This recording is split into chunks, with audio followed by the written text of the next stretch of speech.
नमस्कार व्यूअर्स, मैं हूं अमीश देवगन और आप देख रहे हैं देश की सबसे लोकप्रिय डिबेट आर पार। इस्लामिक देश सऊदी अरब ने तबलीगी जमात के खिलाफ बेहद कड़ा और बड़ा एक्शन करते हुए इसे अपने मुल्क में पूरी तरह से बैन कर दिया है। सऊदी अरब ने तबलीग को आतंकवाद का एंट्री गेट बताते हुए कहा है कि तबलीग के लोग जल्दी से जल्दी अपना बोरिया बिस्तरा समेटकर हमारी मस्जिदों से बाहर निकल जाए।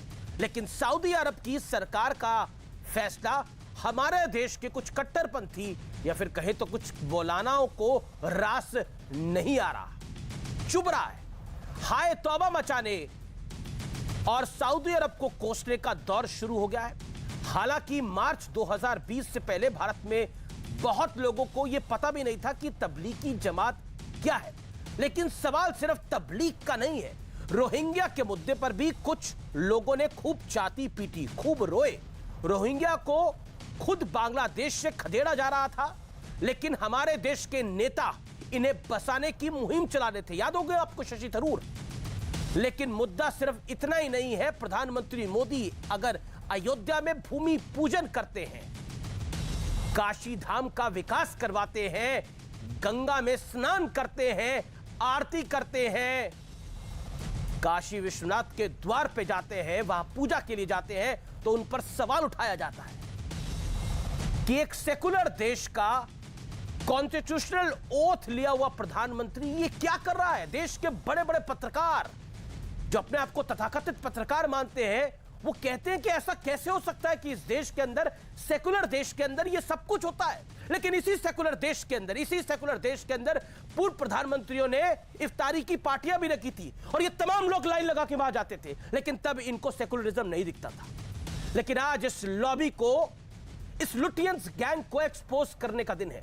तो आज इन तमाम मुद्दों पर होगी देश की सबसे बड़ी बहस। इस्लामिक देश में तबलीग बैन, देसी मौलाना कट्टरपंथी क्यों बेचैन। आज का आर पार इसी पर।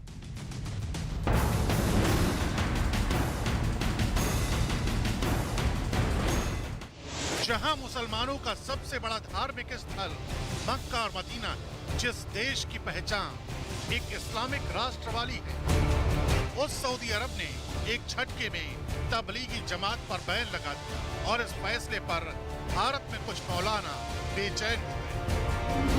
सऊदी अरब की सरकार ने तबलीगी जमात को आतंकवाद का दरवाजा बताया। जमात के लोगों को जल्द से जल्द मस्जिदें खाली करने का फरमान भी सुनाया। तो हम लोग इस काम को सख्त नापसंदीदगी की निगाह से देखते हैं और अपील करते हैं कि रीथिंक करना चाहिए, रिविजिट करना चाहिए। तबलीगी जमात को लेकर जो सऊदी अरब का स्टेटमेंट है वो बहुत गैर जिम्मेदाराना है। इससे तबलीगी जमात की जो एक्टिविटीज़ हैं वर्ल्ड वाइड, उनको नुकसान होगा।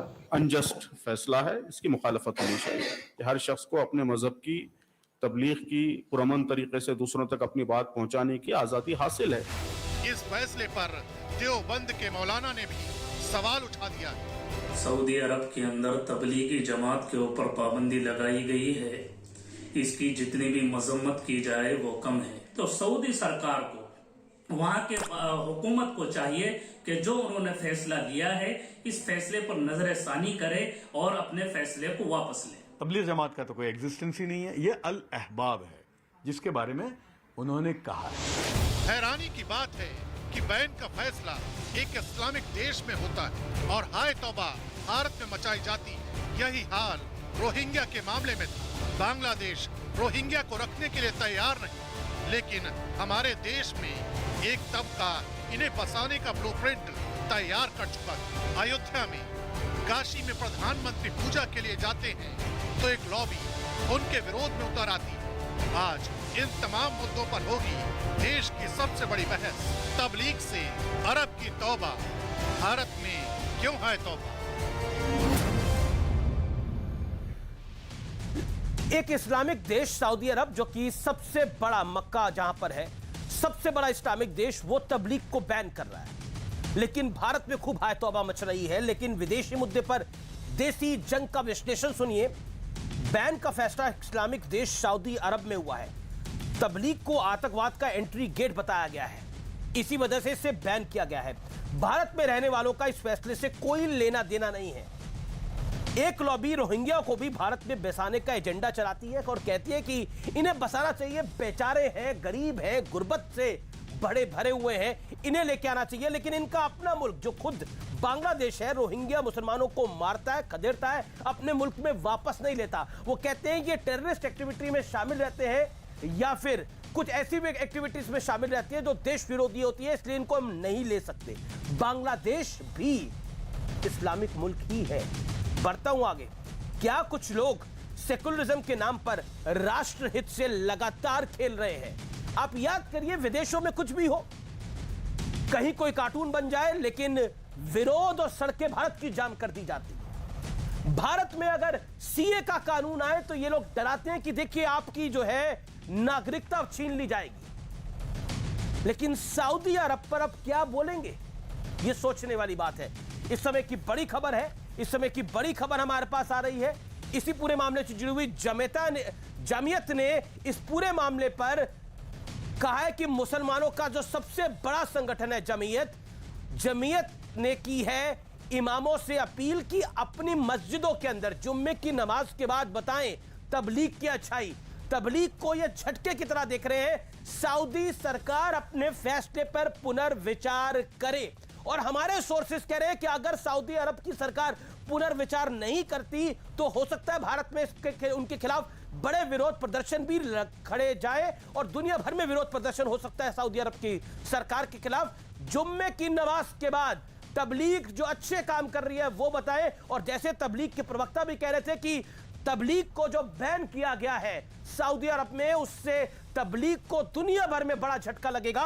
मेरे साथ बात करने के लिए कौन कौन जुड़ रहा है आज की इस चर्चा में? आज की ये बड़ी स्टोरी है और इस चर्चा में मेरे साथ जुड़ रहे हैं भारतीय जनता पार्टी के प्रवक्ता प्रेम शुक्ला, मेरे साथ आज की इस चर्चा में जुड़े हैं तारिक फतेह, पाकिस्तान मूल के लेखक हैं, कनाडा में रहते हैं, मेरे साथ रिजवान अहमद है, पेशे से वकील हैं, उनका अभिनंदन है, मेरे साथ शोएब जमई है, जाने माने मुस्लिम चिंतक, उनका अभिनंदन है, अतिकुर रहमान है, प्रोफेसर है पेशे से, उनका अभिनंदन है, शाहिद अली हैं, पेशे से वकील हैं, उनका अभिनंदन है। मैं इस चर्चा की शुरुआत करता हूं। मेरा निवेदन है कि बदतमीजी बहस के अंदर अगर कोई करेगा तो उसका मेरा थैंक यू मैं उसको कर दूंगा, क्योंकि मुझे लगता है कि यह चर्चा बहुत बड़ा प्लेटफॉर्म है, ये शो बहुत लोग देखते हैं, तो अपनी अपनी बात को आप सादगी से रखिए लेकिन स्पष्टता से रखिए, डंके की चोट पे रखिए, उसमें कोई दो राय नहीं है। मैं सबसे पहले रुक करता हूं तारिक फतेह साहब का। तारिक फतेह साहब, पॉइंट यह है कि तबलीग को सऊदी अरब ने बैन किया है, लेकिन हिंदुस्तान में उहापोह मचा हुआ है कि कैसे बैन कर दिया।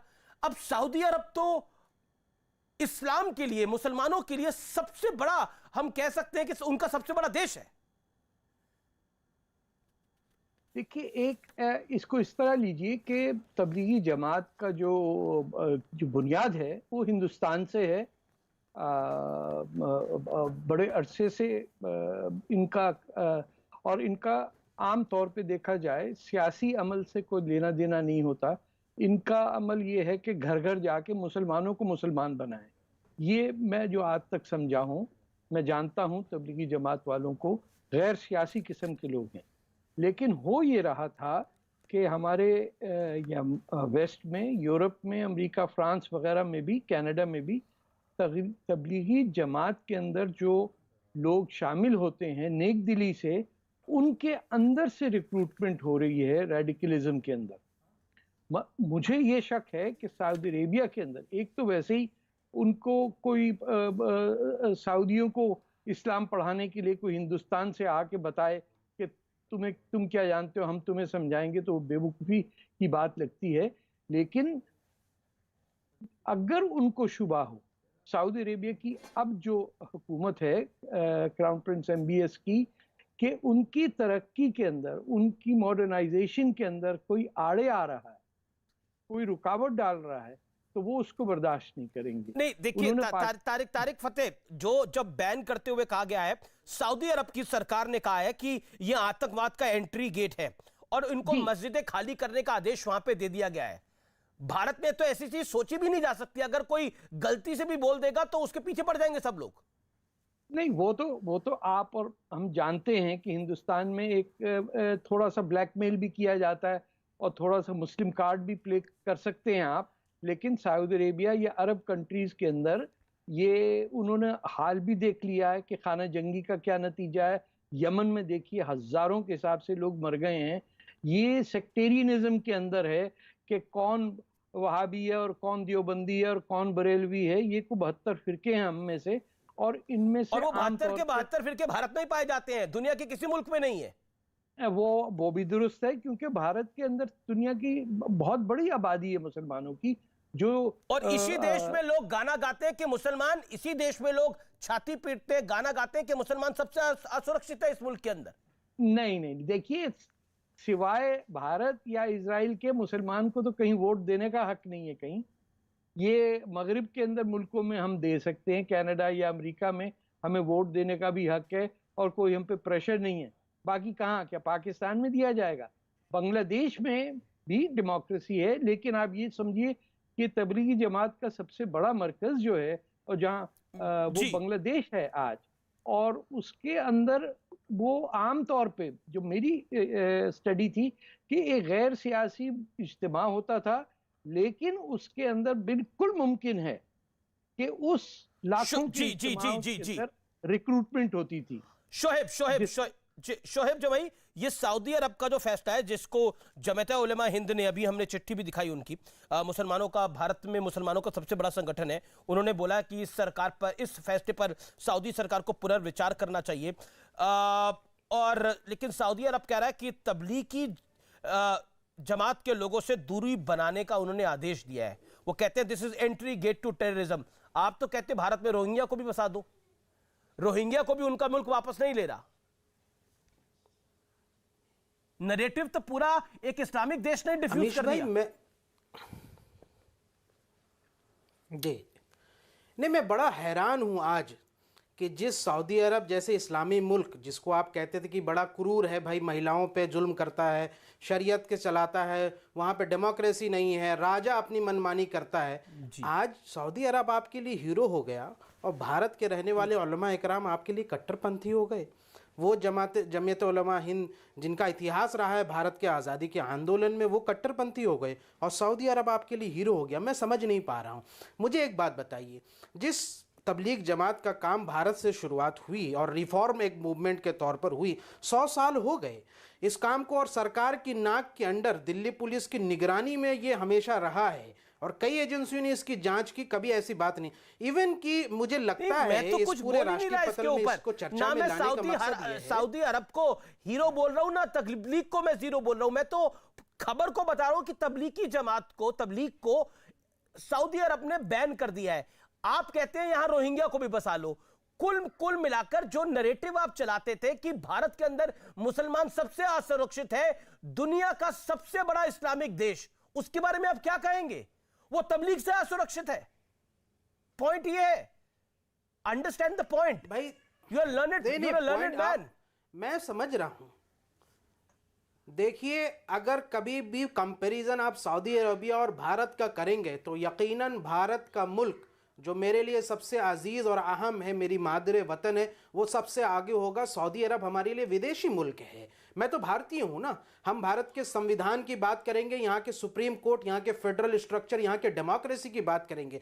और भारत का ये संविधान जब कहता है, और सुप्रीम कोर्ट ने, जब मैं समझता हूं कि जब कोरोना का मामला आया, इसी भारत के संविधान से, इसी भारत के संविधान से, इसी भारत के संविधान से जब देश का प्रधानमंत्री अयोध्या में राम मंदिर जो सुप्रीम कोर्ट बनाता है, उसके बाद आप क्या बयान देते हैं? इसी भारत के अंदर। लेकिन चॉइस आपकी है। कभी आपको सऊदी अरब सूट करेगा, कभी आपको भारत सूट करेगा, लेकिन चॉइस आपकी रहेगी। नहीं, ये कौन तो बात उल्टी है ना। आज आपको सऊदी अरब सूट कर रहा है तो आप भारत के लोगों को कटघरे में खड़ा कर रहे हैं। लेकिन जो मैं बात कहना चाह रहा हूं, मुझे 30 सेकंड में, मैं तो भारत में, मेरी तो जन्मी भारत है, मेरा तो मरना भारत के अंदर है। मैं तो भारत के अलावा जाऊंगा तो हमारी मेरे लिए तो कोई मुल्क ही नहीं बना, मेरे लिए तो कोई मुल्क ही नहीं बना जिसमें मैं जा सकता हूं। मुझे कोई लेगा, भारत ही लेगा सिर्फ, और भारत में ही रहूंगा। हमारी भी पैदाइश भारत की है और इंशाल्लाह मौत भी भारत में होगी, इसी मिट्टी में दफन होंगे। आज मतलब आपको भी पता लग रहा है कि भारत में कितनी आजादी है।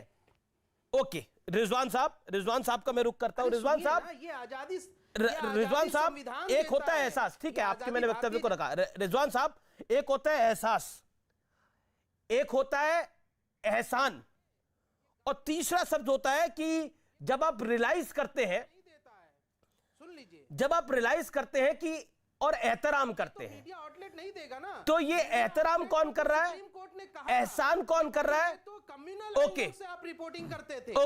ओके, देखिए ना इसमें कोई कम्युनल एंगल है, ये सिर्फ खबर है, ना इसमें हिंदू है ना कोई मुसलमान है, इसमें एक खबर है और खबर को खबर के तरीके से लिया जाए।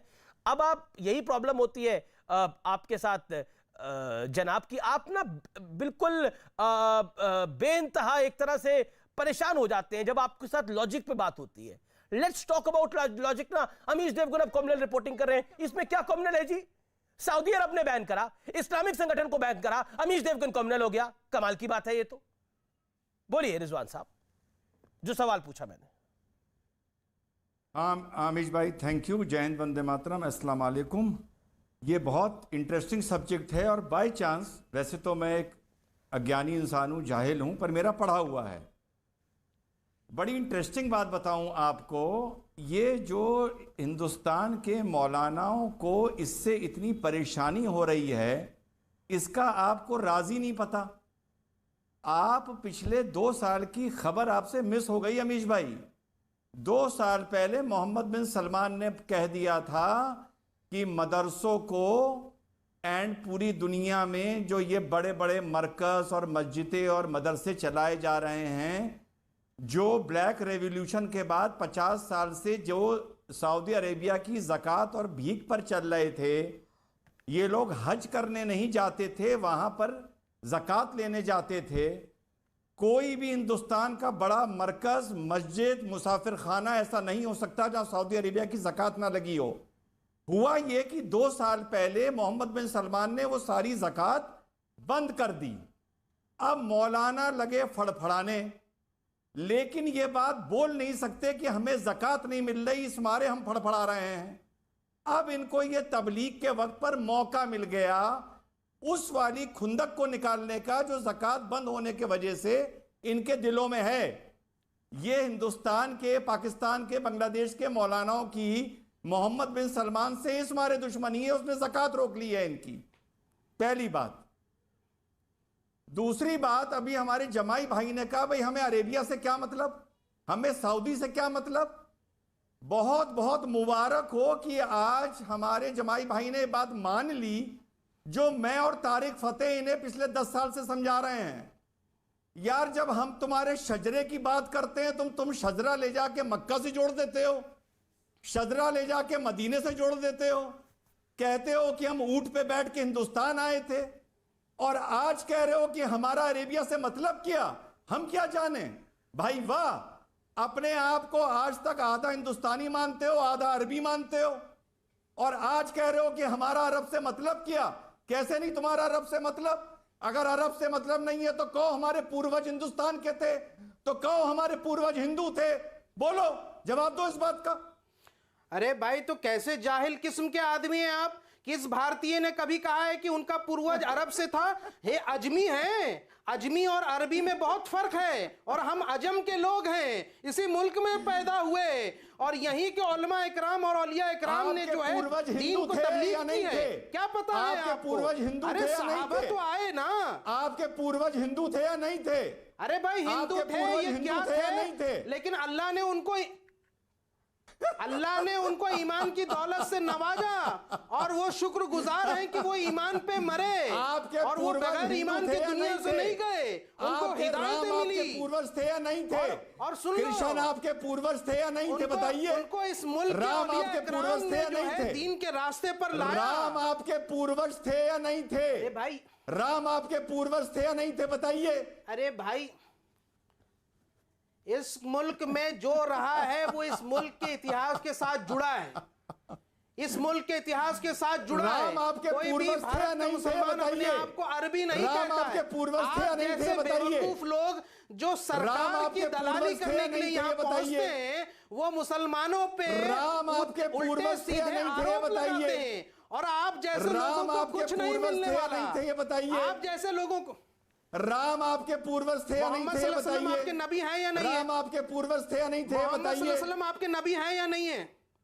मोहम्मद सल्लल्लाहु अलैहि वसल्लम आपके नबी हैं या नहीं है बताइए। वो मेरे नबी हैं, लेकिन राम आपके पूर्वज थे या नहीं थे बताइए। नहीं मानते?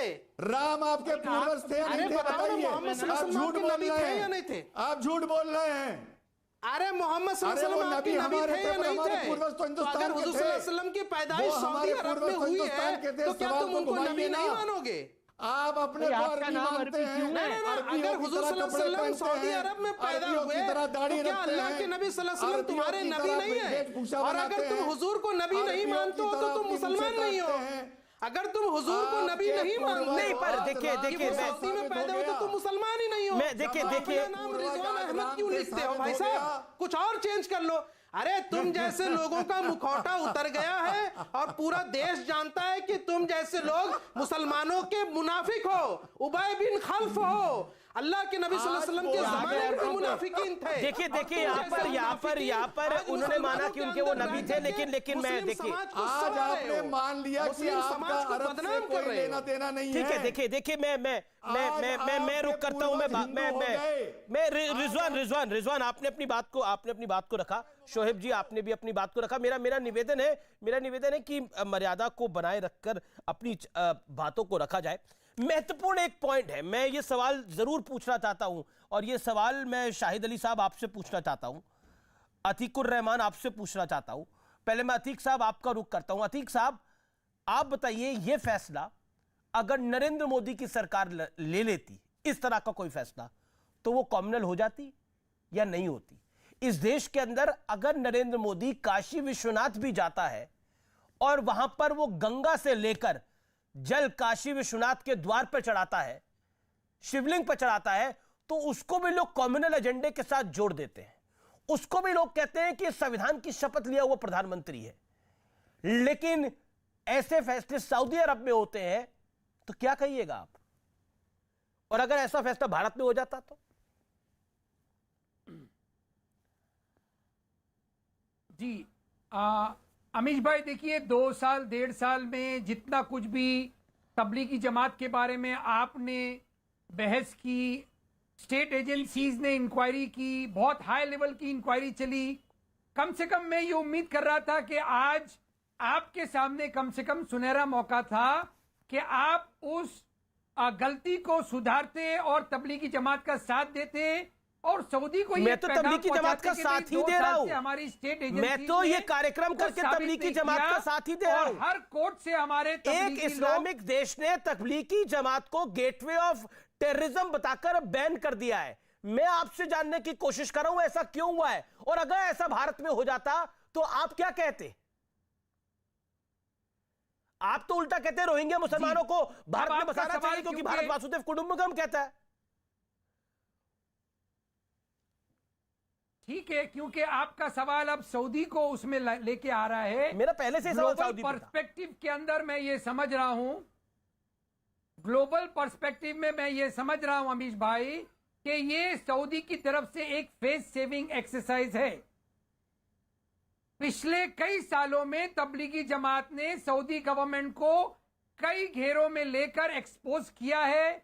उनके जो यूएस के साथ में संबंध हैं टेररिज्म को लेकर, इस्राइल के साथ में जो नए संबंध बन रहे हैं सऊदी के साथ में, उसको तबलीगी जमात ने एक्सपोज किया।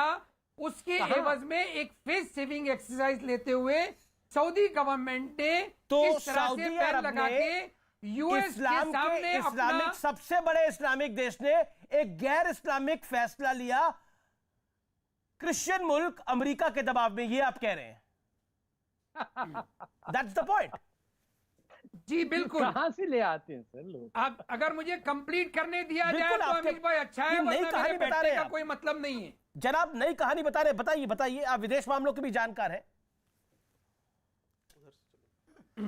मैं विदेश मामलों का जानकार नहीं हूं, लेकिन इंटरनेशनल रिलेशंस का स्टूडेंट रहा हूं बॉम्बे यूनिवर्सिटी से। I respect that. अब अगर आप सुनने की हिम्मत रखते हैं और आपके पैनलिस्ट सीरियसली इस चीज को समझने की कोशिश करें बगैर अपनी शैतानी हंसी के, तो मैं आगे बढ़ूं, वरना मैं डिबेट छोड़ सकता हूं। नहीं, आप अपने वक्तव्य को रखिए, डिबेट छोड़ने की तो कोई बात ही नहीं है। अब कोई मुस्कुरा रहा है, मैं किसी की मुस्कुराहट तो नहीं छीन सकता। मैं आपसे ये पूछ रहा हूं कि ये जो आपने कहानी अभी सुनाई है, इसके पीछे फैक्ट्स क्या है कि क्यों आपको लगता है कि अमेरिका के दबाव में सबसे बड़ा इस्लामिक देश आ गया? बहुत अच्छा आपने फैक्ट्स का सवाल किया अमीश भाई। प्लीज, फैक्ट्स का अगर आपको जवाब चाहिए तो आप कोई इंडियन नहीं, कोई पाकिस्तानी नहीं, अमेरिकन राइटर्स को आप पढ़ लीजिए। कोल्ड वॉर पीरियड के अंदर अमेरिका ने रशिया को नीचा दिखाने के लिए, उसको हराने के लिए टेररिज्म का पाकिस्तान और अफगानिस्तान के मदरसों का किस तरह से इस्तेमाल किया, वो आपको बखूबी अमेरिकन खुद बिल्कुल आपकी बात को मैं ऊपर रखता हूं। जनाब अली, ये भी बता दीजिए वो कोल्ड वॉर का पीरियड क्या था? ये बताना है जनाब अली, ये भी बता दीजिए कि वो कोल्ड वॉर का पीरियड क्या था? जनाब अली, वो कोल्ड वॉर का पीरियड क्या था? जी रिपीट करिए, मैं सुन नहीं पाया आपके सवाल। आपने बोला ना कोल्ड वॉर का पीरियड क्या था? 10 सेकंड में बताइए सर। कोल्ड वॉर का पीरियड 1980 से आप स्टार्ट कर लीजिए। तो अब क्यों हुआ 2021 में, क्यों हुआ ये बैन? हाँ वही तो मैं, अब इसराइल के साथ नए रिलेशंस बन रहे हैं ना, ये जियोपॉलिटिकल कंपल्जन है सऊदी के लिए। अच्छा, अब तक के सऊदी ने इसराइल को तारिक फतेह इस पर कुछ कहना चाहते हैं, रिजवान इस पर कुछ कहना चाहते हैं, प्रेम शुक्ला इस पर कुछ कहना चाहते हैं। ठीक है, शाहिद अली और बीजेपी के प्रवक्ता के पास मुझे जाना पड़ेगा, 2 मेहमान अभी तक नहीं बोल पाए हैं। प्रेम शुक्ला, बात का रिएक्शन जो अतीक उर रहमान ने बोली। जी देखिए, दरअसल जो है, जो तबलीगी जमात का समर्थन करने वाली बिरादरी है, उसके लिए निश्चित तौर पर झटका है कि जिस सऊदी अरेबिया से तबलीगी जमात को तबलीग के लिए, इज्तिमा के लिए, मस्जिदों के निर्माण के लिए सतत धन की आपूर्ति होती थी, आज वही सऊदी अरब तबलीगी जमात को अगर कहता है गेटवे ऑफ टेररिज्म, तो निश्चित तौर पर यह विचारणीय मुद्दा है। लेकिन जिन लोगों ने आतंकवाद के समर्थन को अपना मजहब मान लिया है, ऐसे लोगों के लिए इस बात को पचा पाना कठिन है। आपको ध्यान होगा 20वीं सदी के प्रारंभिक दशक में जब वहां पर कमाल पाशा ने टर्की में वहां की खिलाफत को हटाकर सेकुलरिज्म लागू किया था। नहीं, मेरी बात पूरी हो जाए, मैं कोल्ड वॉर पर भी आ जाता हूं उनके जी। तो खिलाफत आंदोलन के विरुद्ध भी भारत में बहुत बड़ा आंदोलन खड़ा हुआ, लेकिन उससे टर्की पर कोई फर्क पड़ा क्या? कमाल पाशा पर कोई फर्क पड़ा क्या? टर्की जो है सेकुलरिज्म से फिर जो है धार्मिक देश की तरफ बढ़ना उसने 21वीं सदी में प्रारंभ किया। पूरी 1 सदी तक आपके भारतीय मुसलमानों के विरोध का टर्की पर कोई प्रभाव नहीं पड़ा। उसी तरह से आज सऊदी अरेबिया भी यदि कट्टरपंथियों से अपना पिंड छुड़ाना चाहता है, आतंकवाद से अपना पिंड छुड़ाना चाहता है, ये कह रहे हैं कि कोल्ड वॉर में जो है दुरुपयोग किया, ये यही कह रहे हैं ना। लेकिन उस दुरुपयोग के लिए डॉक्ट्रिन कौन सी यूज हुई? वो डॉक्ट्रिन तो तबलीग की थी ना। ठीक है, ठीक है, उस तबलीग की डॉक्ट्रिन के कारण जिस तरह से तालिबान खड़ा हुआ, अल कायदा खड़ा हुआ, उसका दुष्परिणाम तो पूरे देश, पूरे दुनिया ने भुगता ना। शाहिद अली सर, सबसे पहले तो मैं ये बात कहना चाहता हूँ, जिस बात पर इतनी हाय तौबा यहाँ मची हुई है, पूरी आपने डिबेट चला रखी है, उस ट्वीट को जरा आप दोबारा पढ़ेंगे प्लीज। और दूसरी बात ये, उससे पहले मैं ये बता देना चाहता हूँ, मैं तबलीगी जमात का प्रवक्ता हूँ और प्रवक्ता की हैसियत से मैं यहाँ बैठा हुआ हूँ इस बात को क्लैरिफाई करने के लिए। जो प्रोपेगेंडा चला रहे हैं आप लोग या बाकी मीडिया के लोग, जो सांप्रदायिक मानसिकता का अपना परिचय दे रहे हैं, मैं उनके से ये आग्रह करना चाहता हूँ, जो ट्वीट में लिखा है अंग्रेजी में, वो ये लिखा है कि वहां पर एक ग्रुप है जिसका नाम अल अहबाब है, जो तबलीग यानी प्रोपेगेंडा का काम करता है, प्रोपेगेट करता है और दावे का काम करता है, उसको बैन किया है उन्होंने। उसको तबलीगी जमात से मत जोड़ दीजिए। ये जो अल अहबाब है, आपने भी गूगल कर लिया होगा, ये साउथ अफ्रीका का ग्रुप है जो वहां पर काम कर रहा है। सुनिए अमीर जेबगुन जी, सुन लीजिए, क्लैरिफाई तो कर दूं ना, आप अपनी जो बहस है वो करते रहिएगा। ये साउथ अफ्रीका का ग्रुप है अल अहबाब, जिसका एक टेलीविजन चैनल भी है, अल अहबाब टीवी। आपको गूगल पे सब इंफॉर्मेशन मिल जाएंगी। जो दावा का काम करता है और जो तबलीग का काम करता है, उसको बैन किया है सऊदी अरब ने, तबलीगी जमात को बैन नहीं किया है। ये तबलीगी जमात के प्रवक्ता के हैसियत से मैं आपसे बात कर रहा हूँ, खिताब कर रहा हूँ मैं। ठीक है, लेकिन यहाँ पर इस ट्वीट में से चूंकि एक वर्ड लिखा हुआ तबलीग, जिसका मतलब होता है प्रोपगेशन, यानी प्रचार प्रसार, आप लोगों ने उसको ले लिया वहां से, साहब तबलीगी जमात को बैन कर दिया गया। और अफसोस की बात यह है कि बहुत सारे मुसलमान भी उस झांसे में आ गए, उस चाल में आ गए और वो डिफेंड करने लगे। बहुत सारे मुसलमान नहीं, वही सांप्रदायिक मीडिया है, आपकी बात को मैंने मान लिया। कोरोना वायरस का भी धर्मांतरण कर दिया था, उसको भी इस्लाम से जोड़ दिया था। एक सेकंड, अल हबाब की जो आप बात कर रहे हैं वो तो उनके एक ट्वीट में लिखा है, लेकिन तबलीगी और तबलीग उनके 2 ट्वीट्स में लिखा है। आपकी जानकारी के लिए, आपकी बात को मैं ऊपर रखता हूं, तो ये जमात उलेमा हिंद भी उन्हीं के, ये भी प्रोपेगेंडा में आ गए, ये भारत के मौलाना भी इसी प्रोपेगेंडा में आ गए, ये विरोध कर रहे हैं।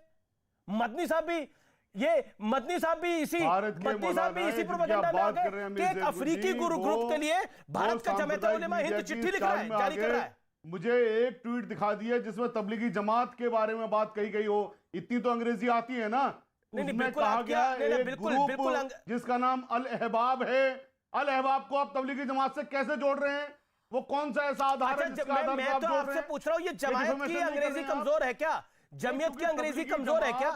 तबलीगी जमात चूंकि कोई भी तबलीगी जमात कोर्ट की, तो ये जमीयत की अंग्रेजी कमजोर है क्या? जानते हैं, क्योंकि बहुत सीधे लोग हैं, वो सज्जन लोग हैं, तो आप कुछ भी चला देंगे। अच्छा ठीक है, तो आप कह रहे हैं जमीयत उलेमा हिंद की गलती है। आप लोगों ने माफिया मांगी है, पिछली मरतबा भी आप लोगों ने माफिया मांगी है। ये जमीयत उलेमा हिंद की गलती है जिसने ये चिट्ठी लिखी है। इस चीज को मत भूलिए, ये जमीयत उलेमा हिंद की गलती है, इसका मतलब जमात उलेमा हिंद से जाकर के वो पूछे, जमात उलेमा हिंद से जाकर के। तो मैं आपसे पूछ रहा हूं ना, देवबंद भी गलत है, देवबंद भी गलत है। मैं सवाल पूछ रहा हूं आपसे ना, के खिलाफ प्रतिबंध है, क्यों आप नहीं सुनते इस बात को? क्यों आप? अरे आपके गुस्सा करने से मैं कोई सऊदी अरब का देश थोड़ी हूं, मैं सऊदी अरब का मंत्री थोड़ी हूं कि मैं उस बैन को हटा दूंगा। आपको नाराज होना है तो जमात उलेमा हिंद पे नाराज होइए, आपको नाराज होना है तो आप उन मौलानों पे नाराज होइए जो हायतों में मचा रखी है। तो पढ़ेंगे ना सर, उस बयान को आप ढंग से तो पढ़ेंगे ना। अच्छा में क्या लिखा हुआ है पढ़िए दोबारा से उसको। मैंने अच्छा एक हमने तो जमीयत की बाइट भी चलाई है, मैं आपको भी सुना देता हूं। हमने तो जमीयत की बाइट भी चलाई है, हमने तो मदनी साहब की बाइट भी चलाई है। ठीक है, ओके। तारिक फतेह आपकी जो बाइट बना रहे हो ना, आप फर्जी बाइट बना रहे हो। आप इनको ये बता रहे हो कि ऐसा हो गया है। अच्छा, हम सब काम फर्जी कर रहे हैं, सिर्फ आप ही बात बढ़िया कर रहे हैं। आपने सऊदी एम्बेसी से पूछा। ठीक है, ओके। तारिक फतेह कुछ कहना चाहते हैं? तारिक फतेह कुछ कहना चाहते हैं? क्या वो तबलीगी जमात इंडिया वाली है? तारिक फतेह, आपने नहीं पूछा इस चीज को। अरे तो आप बताएंगे क्या पूछ रहा है क्या? आप बताएंगे किसी से क्या पूछ रहा है क्या? आप खबर गलत पढ़ रहे हैं, आपके पास जानकारी पूरी नहीं है। पहले तो आप तो खुद तो पढ़ के आइए, जमात उलेमा हिंद क्या लिख रहा है। चिट्ठी मैंने लिखी है, जमात उलेमा हिंद में लिखी है, बयान मैंने दिया है क्या? इस खबर को आए 3 दिन हो चुके हैं, पता नहीं है आपको क्या? और यहां आप पूरा ज्ञानवर्धन कर रहे हैं। अमीश जी, आपको यह पता होना चाहिए, आपको यह पूछना चाहिए था। कल को आप बोलेंगे आपको बोलना क्या चाहिए, वो भी आपको मैं बताऊंगा। ऐसा होता नहीं है सर, लोकतंत्र है इस देश के अंदर। तारिक फतेह, देखिए, तबलीगी जमात का एक बात समझ लीजिए कि हिस्टोरिकली इसका ताल्लुक दहशतगर्दी या टेररिज्म से नहीं है। ये बिल्कुल क्लियर बात है। बांग्लादेश में, पाकिस्तान में मैं तबलीगी जमात के लोगों से वाकिफ़ हूँ। ये आम तौर पे, जैसे मैंने कहा, मुसलमानों को मुसलमान बनने की वो करते हैं, घर घर जाके 40-40 दिन के दौरों पे जाते हैं दुनिया भर के अंदर। हो ये रहा है कि जो जिहादी टेररिस्ट ग्रुप्स हैं उनको बड़ी आसानी से तबलीगी जमात में जगह मिल गई है कि ये और इतना जो जिन लोगों को मैं जानता हूं तबलीगी जमात में, बड़ा स्ट्रेट फॉरवर्ड उनका मकसद है, लेकिन उनको इन्फिल्ट्रेट करके उसके थ्रू घुसना बहुत ही आसान है।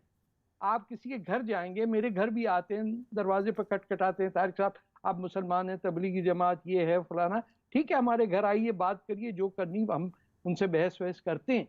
लेकिन उनके अंदर इन्फिल्ट्रेट करना जमात इस्लामी के लोग या वो हिंदुस्तानी या अरबी जो ख़ास तौर पे पाकिस्तानी जो जिनका ताल्लुक देवबंदी तालिबान से है, जो वहाबीज़म के अंदर घुसे हुए बैठे हुए थे सऊदी अरेबिया के अंदर पिछले को 50 साल से, जिनका काम सारा सऊदी अरेबिया की हुकूमत चलाता था, वहाँ सऊदी अरेबिया की वहाबी गवर्नमेंट का तख्ता उलट दिया गया। और ये मोहम्मद बिन सलमान आए हैं जिन्होंने कहा है कि मैं 50 साल के अंदर अपने मुल्क को यूरोपियन लेवल पे लाना चाहता हूं।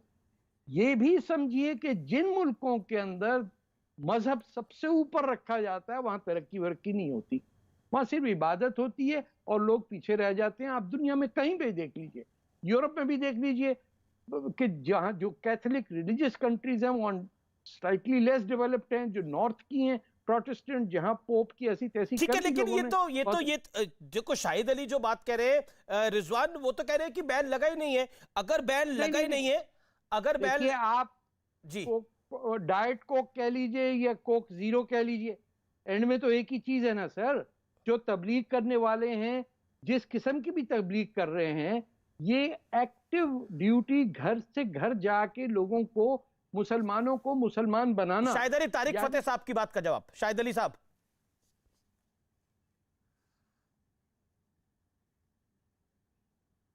आपका सवाल मेरी समझ में नहीं आया। तारिक फतेह की बात का जवाब। एक ही बात है, रोक तो लगी है वो कह रहे हैं। देखिए, तारिक फतेह साहब जो बात कह रहे हैं, मैं खैर पता नहीं क्यों कह रहा हूं मैं इस बात को भी, और इस बात को रेस्पॉन्ड करने का मेरे को वो नहीं है। इन्फिल्ट्रेशन की जो बात है, इन्फिल्ट्रेशन तो कहीं भी हो सकता है, किसी का भी हो सकता है। तबलीगी जमात 1980 से सऊदी अरब के अंदर काम ही नहीं करती है। 1980 से तबलीगी जमात जब सऊदी अरब के अंदर काम नहीं करती, तो सऊदी अरब का तबलीगी जमात को बैन करने का मतलब नहीं होता, इन्फिल्ट्रेशन का ही मतलब नहीं होता। तो इन चीज को आप प्लीज अपने फैक्ट्स को क्लियर करिए कि जो चीज वहां पर एग्जिस्ट ही नहीं करती उसको बैन कैसे करेंगे। सर मैं 10 साल एग्जिस्ट करना तो जरूरी है ना। 1980 में तबलीगी जमात ने सऊदी अरब के अंदर काम करना बंद कर दिया, क्योंकि जो मसलक वाली बात है, उनका मसलक सलफी है, इनका मसलक हनफी है। तो इसलिए उनको बैन करने का अदरवाइज ही मतलब नहीं होता। मैं सिर्फ बैन करने वाली बात पे आपसे बात कर रहा हूँ। तबलीगी जमात को कोई बैन नहीं किया गया है, तबलीगी जमात को गेटवे ऑफ टेररिज्म नहीं कहा गया है, सऊदी अरब ने ऐसा नहीं कहा है। आप प्लीज मिथ ना फैलाएं। ओके, आप कह रहे हैं कि ऐसा नहीं कहा है, तो ये जमात उलेमा हिंद हो गया, देवबंद हो गया, ये क्यों रिएक्ट कर रहे हैं? That's the point, that's the whole point. ये तो आपको समझाने की जरूरत है। दूसरी बात, बड़ा इंटरेस्टिंग एनेक्डोट बताया तारिक फतेह। उन्होंने बोला कोक हो या डाइट कोक हो, मामला एक ही है। सांप्रदायिक मीडिया के जाल में ये लोग फंस गए। अरे क्या मीडिया सांप्रदायिक है सर? क्या मीडिया सांप्रदायिक है? क्या मीडिया सांप्रदायिक होता है? क्या मीडिया सांप्रदायिक होता है? खबर बताना सांप्रदायिक होता है क्या? कैसी बात करते हैं आप? ऑनरेबल सुप्रीम कोर्ट कहती है, ऑनरेबल सुप्रीम कोर्ट जी बॉम्बे हाई कोर्ट और बड़े सारे कोर्ट्स कह रहे हैं सर, ठीक है, कहती है, तमाम कोर्ट्स कहती हैं कि हिंदुस्तान का एक बहुत बड़ा मीडिया का वर्ग सांप्रदायिक है और सांप्रदायिकता पे काम करता है। ये किस कोर्ट ने बोला? ऑर्डर बताइए आप। किस कोर्ट ने बोला? ऑनरेबल सुप्रीम कोर्ट ने किस कहा, कोर्ट ने बोला? ऑनरेबल सुप्रीम कोर्ट ने कहा, जब अनर्गल बात मुझे नहीं लगता जायज होगी। ओके रिजवान, किस जजमेंट में बोला है? आप जजमेंट की कॉपी लेके आइए, बोलिए ना, विषय वो है ना, टॉपिक ये है ना। देखिए शाहिद अली, आप अपने जो टॉपिक है उस पर रखिए, ऑडियो डाउन करिए आप। ओके रिजवान साहब बोलिए आप। रिजवान अहमद। अमीश भाई, जैसा तारिक भाई ने बोला, द होल आइडिया इज के यहां पर ये डिस्कशन नहीं हो रहा है कि एक particular organisation under a particular banner ban हुई है। डिस्कशन यहां पर यह हो रहा है कि सऊदी गवर्नमेंट, जिसने 50 साल कट्टरवाद को फाइनेंशियली एंड मॉरली पूरी दुनिया में सपोर्ट किया, कुल मिला के आज वो पूरा चक्कर लेने के बाद उन्हीं ऑर्गेनाइजेशंस पर बैन लगा रही है। यानी एक नई शुरुआत, एक नई सुबह, एक नया सवेरा हम लोगों को अरब के बाहर नजर आ रहा है। The whole idea is this of this discussion. UK ने बजरंग दल और वीएचपी पे बैन लगा रखा है, तो फिर भारत में भी बैन लगा दीजिए। जिस यूएसए ने, अमेरिका ने बजरंग दल और वीएचपी पे बैन लगाया है, तो भारत में भी बैन लगा दीजिए। अरे बहुत आपके हिसाब से अगर चले। अरे भाई शाहिद साहब ने और जफर सरेसवाला ने तो भी कह दिया ना कि अल अहबाब पे बैन लगाया है, भारत के तबलीगी जमात ने बैन नहीं लगाया है। अरे मेरी बात तो पूरी होने दो थोड़ा। और अगर मेरी बात तो पूरी होने दो, मेरे बजरंग दल पे बैन लगाइए।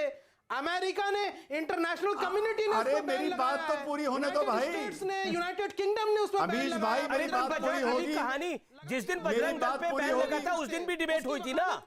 जिस दिन बजरंग दल पे बैन लगा था उस दिन भी डिबेट हुई थी। उस दिन तो आप सारी कहानी पढ़ लेते। एक सेकंड। देखिए पॉइंट ये है कि इस देश के अंदर एक गैंग है, वो गैंग कहते हैं कि रोहिंग्या को इस देश में बसा लीजिए। एक गैंग है जो कहता है कि सऊदी अरब जो है उसने सही नहीं किया है, उसने गलत किया है। इनफैक्ट वही गैंग है जो कहता है कि नरेंद्र मोदी को काशी विश्वनाथ में जाके पूजा नहीं करनी चाहिए थी, क्योंकि ही हैज टेकन ओथ। जिस देश के लोग, इस देश में जहां बोलने की आजादी है, कारनामा कहीं हो, यहां प्रदर्शन करने की आजादी है। फ्रांस में कुछ हो जाए, जर्मनी में कुछ हो जाए, प्रदर्शन यहां पर किया जाता है। इस देश के अंदर इस देश की सड़कें जाम कर दी जाती है। उस देश में संविधान की आड़ में यह कहा जाता है कि यह कम्युनल है, जबकि भारत की जो बहुसंख्यक आबादी है, उनका मंदिर, रामलला का मंदिर, उनके ईष्ट का मंदिर कोर्ट के निर्णय के बाद बनता है। लेकिन भारत की सरकार कम्युनल सरकार है। इस तरह के आरोप लगाए जाते हैं। Prem Shukla, BJP spokesperson. निश्चित तौर पर अत्यंत दुर्भाग्यपूर्ण है। देखिए, तबलीग करने पर अगर सऊदी अरेबिया बैन लगाता है तो तबलीग की पद्धति में क्या दोष है, क्या इस पर चर्चा करने की आवश्यकता मुस्लिम उम्मा में नहीं है? अगर कौन सी तबलीग ऐसी अलबाब कह रहा था जिसके कारण जो है सऊदी अरेबिया जैसा देश, जो रूढ़िवादी इस्लाम को प्रश्रय देने के लिए प्रख्यात रहा है, उस देश को यह निर्णय लेना पड़ता है। और जब आप किसी डॉक्ट्रिन के अगेंस्ट बात कर रहे हैं, एक डॉक्ट्रिन डॉक्टर जाकिर नाइक की है, उस डॉक्टर जाकिर नाइक की डॉक्ट्रिन के कारण बांग्लादेश में आतंकी हमले हुए, विश्व के अन्य हिस्सों में आतंकी हमले हुए, और डॉक्टर जाकिर नाइक के समर्थन नहीं बोलेंगे, भारत के मुसलमानों का एक समर्थन जो है वो खड़ा हो जाता है। तो इसका कारण क्या है? देखिए, मैं इनसे बहस नहीं कर रहा हूं। अभी इन्होंने जिस तरह की अभद्र भाषा का प्रयोग रिजवान भाई के लिए किया, आपने शुरू में ही अमीश भाई कहा था कि कोई अभद्र भाषा का प्रयोग करेगा, अमर्यादित भाषा का प्रयोग करेगा तो आप उसको शो से हटा देंगे। इन्होंने जो है जाहिल, बेवकूफ, अरे तुरे सब कुछ रिजवान भाई के लिए किया इन्होंने, और इनको कृपा करके कहिए कि मैं इनके बीच में नहीं। देखिए मैं इनको बीच में बिल्कुल नहीं बोल रहा था। ये क्यों चिल्ला रहे हैं? नहीं, आप गलत बातें क्यों चिल्ला रहे हैं बीच में? अरे तो आप भी सारी सही बातें नहीं करते, बोल रहा था ना, आप भी सारी सही बातें नहीं करते। और मेरा टॉपिक जो है, मेरा टॉपिक क्लियर कट ये है, मेरा क्लियर कट टॉपिक ये है। तो इस देश के अंदर रोहिंग्या को बसाने की मुहिम चलाई जाती है। इस देश के अंदर तबलीग पर अगर बैन सऊदी अरब में लगाए, जो कि शाहिद अली कह रहे हैं कि ऐसा कोई बैन नहीं लगाए, तो हाय तौबा क्यों बची हुई है? मेरा तो सवाल ही यही है। अगर ये कह रहे हैं बैन नहीं लगा, तो देश में क्यों हाय तौबा बची हुई है? कमाल की बात है, 3 दिन में जमात उलेमा हिंद ने ये पूरा मामला नहीं पढ़ा। शाहिद अली साहब, आप कह रहे हैं कि जमात उलेमा हिंद को जानकारी नहीं है इस बात की, और उन्होंने चिट्ठी पूरी की पूरी लिख दी। ये तो ऐसे होता है क्या? आपके पास ये सरकार के प्रवक्ता बैठे हैं, मांगिए अमीश जी, कि मतलब उन्होंने चिट्ठी ऐसी लिख दी, हवा में चिट्ठी लिख के बैठ गए वो। नहीं, कुछ तो लॉजिक से बात करिए ना आप भी। आप वकील हैं, आप फैक्ट्स में बात करिए। ये चिट्ठी कैसे आ गई? ये बयान कैसे आ गए? ये चिट्ठी गलत है। आप जवाब सुनेंगे सर? ब्रेक के बाद आपसे मैं जवाब लेता हूं। मैं ब्रेक ले रहा हूं, ठीक है? आप 20 सेकंड में अपनी बात को रखिए। शाहिद अली, आज जब जवाब सुनने का टाइम हो, जवाब टाइम दीजिएगा। हाँ, नहीं तो आपने तो अभी बता रखा था कुछ बोलने के लिए। बोलिए। मैं ब्रेक लेता हूं, ब्रेक के बाद आता हूं, जवाब सुनता हूं आपका।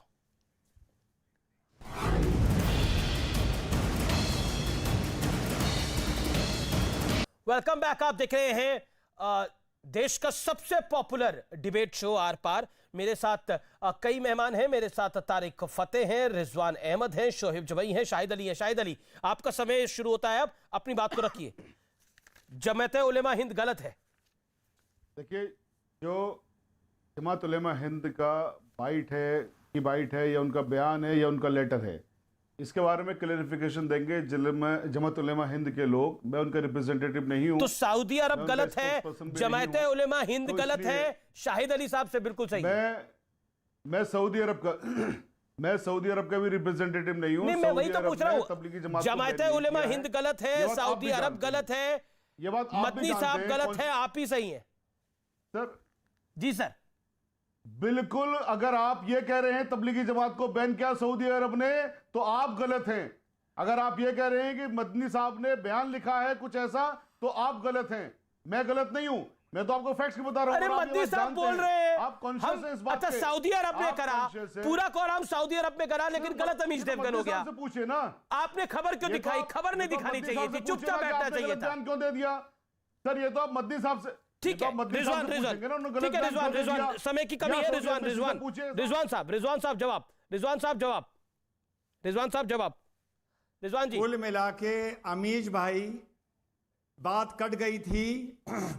ऐसी कोई भी जमात जो घर घर जाके लोगों से यह बताए कि जिंदगी 4 दिन की है, इबादत के लिए और इम्तिहान के लिए, और असली जिंदगी आसमान में शुरू होगी मरने के बाद, वो जमात इस देश में 21वीं सदी में ऐसी जमात की जरूरत नहीं है। वो हमारे समाज में कंट्रीब्यूट नहीं कर रही है, वो भाईचारे को, राष्ट्रवाद को नहीं बढ़ा रही है, वो लड़कियों की तालीम की बात नहीं कर रही है। कुल मिला के सऊदी अरेबिया में कोई भी बैन हुआ हो, भारत में ऐसी जमात की कोई जरूरत नहीं है। ओके ना भारत में ना दुनिया में। अतिकुर रहमान 30 सेकंड अतीक भाई जी। अमीश भाई, जो इन्फिल्ट्रेशन की बात आई है ये बड़ी इंटरेस्टिंग है। अगर इन्फिल्ट्रेशन हो रहा है तबलीग जमात में तो हम पूरी तरह से सक्षम हैं कि इसको निकाल बाहर करेंगे, लेकिन जिसने भी ये बात कही है उनका ये अंदाजा है बगैर किसी प्रूफ के। लेकिन हमारे पास तो अमीश भाई प्रूफ है कि बीजेपी मोदी गवर्नमेंट में आरएसएस का इन्फिल्ट्रेशन हो गया है। प्रज्ञा सिंह ठाकुर इसका प्रूफ है आपके पास। आरएसएस तो आतंकवादी संगठन नहीं है ना। तो बहुत serious okay Tariq Fateh, that is the problem. Okay Tariq Fateh 15 second Tariq ये फतेह। पूछिए कि रूस के अंदर, कजाकिस्तान में, तुर्कमेनिस्तान में, उज्बेकिस्तान में तबलीगी जमात पे पाबंदी क्यों लगी हुई? जवाब अतीक भाई, अतीकुर रहमान जवाब 15 सेकंड। हाँ, तो जब अमेरिका ने चूस लिया पूरी तरह से नहीं, उज्बेकिस्तान और की बात उनको जब करिए। डाल दिया अपने हथियारों के साथ में, मुल्कों की बात तो करिए आप चॉइस क्या जहां बचती पाबंदी है। चॉइस क्या बचती है? अरे भाई, पाबंदी क्यों लगाई है उज्बेकिस्तान ने? 1980 से लेके अब तक देखिए समय समाप्त हो रहा है यहाँ पर, बहुत बहुत शुक्रिया। लेकिन रिजवान साहब आपसे मैं एक सवाल पूछना चाहता हूं, अगर ये काम मोदी की सरकार कर देती तो क्या हो जाता? बाई चांस अगर कर देती तो, या ऐसा शगुफा भी कोई छोड़ देता तो क्या होता? 10 सेकंड के अंदर। मोदी तो वो आदमी है जो बेचारा टोपी पहने तो गाली खाए, टोपी ना पहने तो गाली खाए। और मोदी से ही हमें ये उम्मीद है कि कल को ऐसी कोई भी जमात जो सिर्फ धर्म की, मजहब की बात करती है, समय समाप्त हो गया है। मैं माफी चाहता हूं, इससे ज्यादा समय नहीं दे पाऊंगा। शाहिद साहब, मैं आपके पास भी आना चाहता था, माफी चाहता हूं, माजरत चाहता हूं, नहीं आ पाऊंगा। लेकिन फिलहाल आर पार में इतना ही। लेकिन अगर तबलीग बैन हुई है, नहीं हुई है, अगर ये सही है तो भारत सरकार को विरोध करना चाहिए, नहीं तो भारत सरकार को टेक्निकल ग्राउंड पर इस पर कुछ बोलना चाहिए, जो सबसे ज्यादा जरूरी होगा। नमस्कार।